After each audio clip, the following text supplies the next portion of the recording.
called The Traveling Businessman and a Trustworthy Ghost, Part 1 of 6, on Between Master and Disciples, given in English on April 25th, 2021.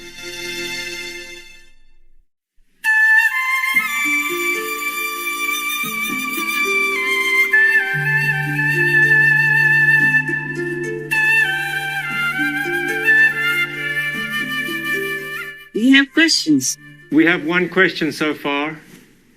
Only one? Yes. Okay. Tell me then. Master, there is an ongoing crisis at the U.S.-Mexico border. In the first few months of Joe Biden's presidency, the number of illegal immigrants apprehended has surged, with more arrivals than any other period in the past 20 years. Yeah. Some say it is fueled by the perception that his administration has a more open border policy. By contrast, the former U.S. President, His Excellency Donald Trump's policies tightly restricted legal and illegal immigration and directed immigration officials to apprehend anyone in the country unlawfully. Would Master kindly share her thoughts on this issue? Yes. President Trump wanted to regulate the immigration traffic flow from other countries to be in a more orderly manner to protect the Americans as well as the immigrating people. The U.S. has already actually a kind of open policy, like yearly everyone can apply to live there or work there if they win the green card program. 55,000 nowadays yearly can have that chance.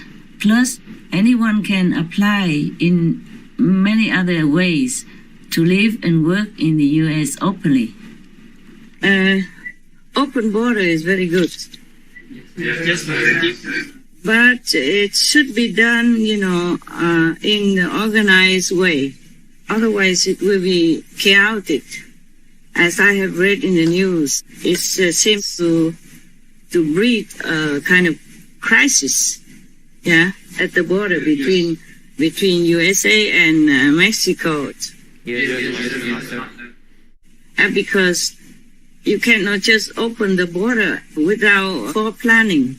In Europe, it's different.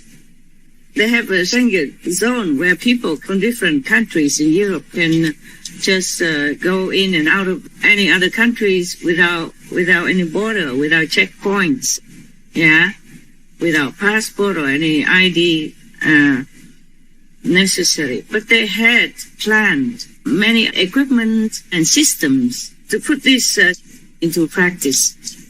But America and Mexico and others, like South American countries, they did not plan. So in that case, it's not very good to just let people come in like that, because you might have different people who are not qualified with maybe disease or criminal records or other kind of unpleasant things. And also, if you don't plan in advance, then you don't have like a center to screen people and to give them ID to go into the U.S. so that they can find a job or they can find their relatives. As I saw it in the news, this kind of very chaotic. All the children squeezed together in pens, and it's almost very unkind, because people come to the United States all of a sudden, so the people at the border cannot deal with the influx so fast. And there might be not enough comfortable accommodation and not enough food. The logistic stuff, this is not very good like that.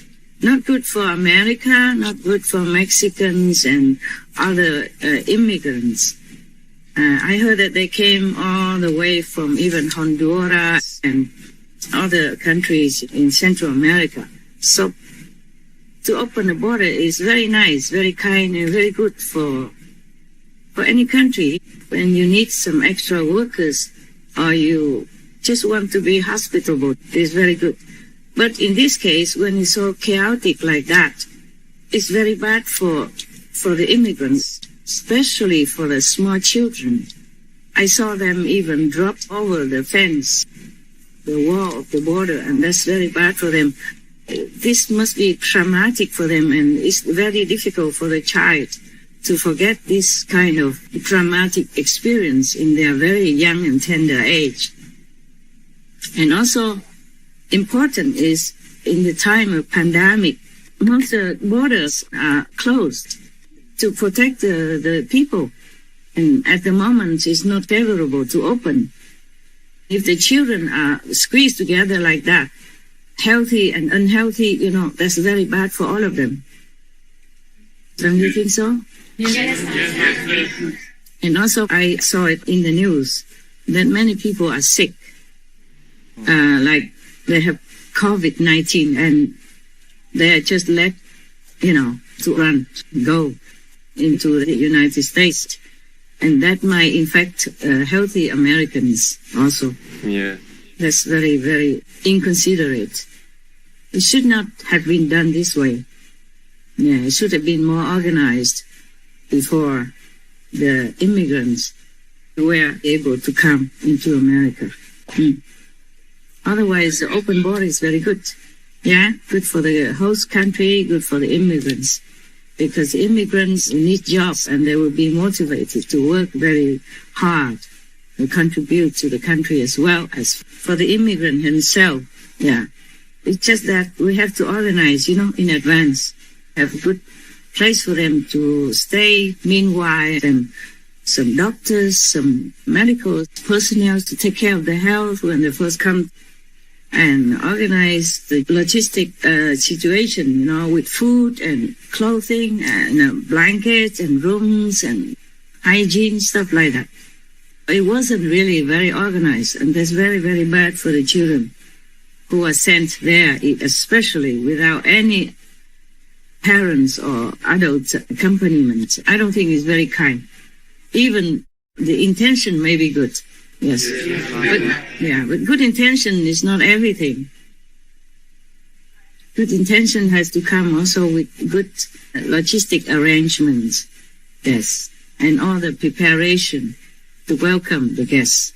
Even in Europe, with this Schengen agreement in the Schengen zone, during the pandemic, borders are closed also.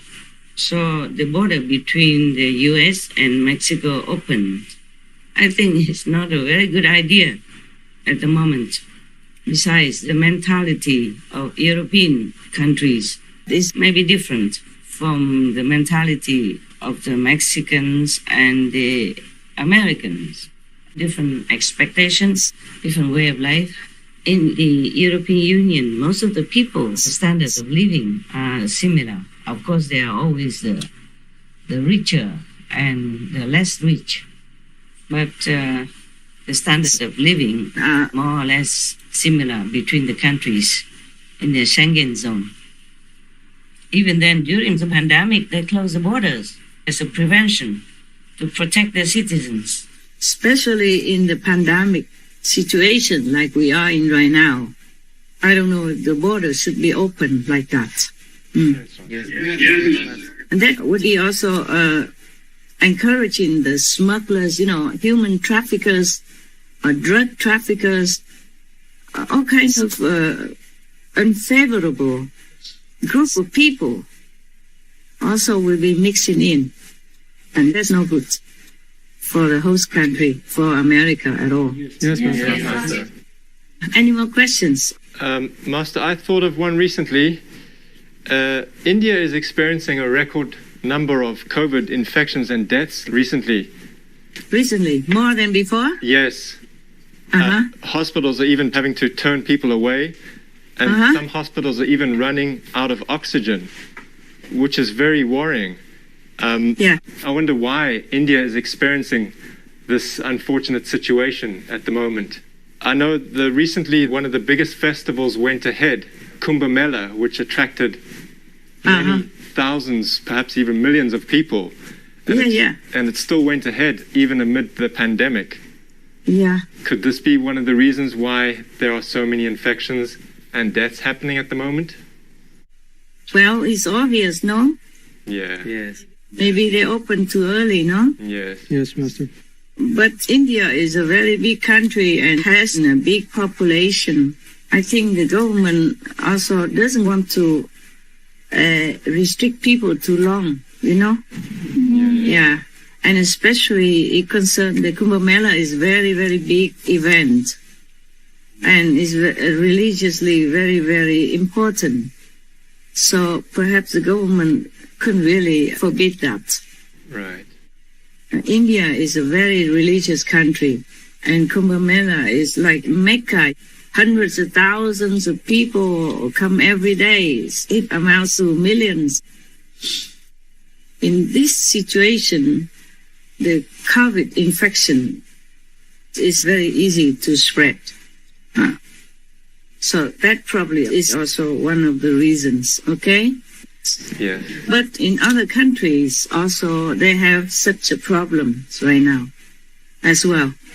And the COVID has mutated itself up to now, even a double mutation, double variant. And it rearranged itself to avoid the neutralization of the vaccine. Yes, Master. This virus is something, I told you before, it has souls in it. It's so clever. It seems to always be one step ahead of humans' intelligence and invention. I think humans don't invent quickly enough for this kind of virus. So it's just karma. Yes, Master. Very difficult to avoid this kind of sickness. And the thing is, it's not like many other pandemics or epidemics where you can have a vaccine and then it will go away. This one, to some people, it goes away. For some people, it doesn't go away.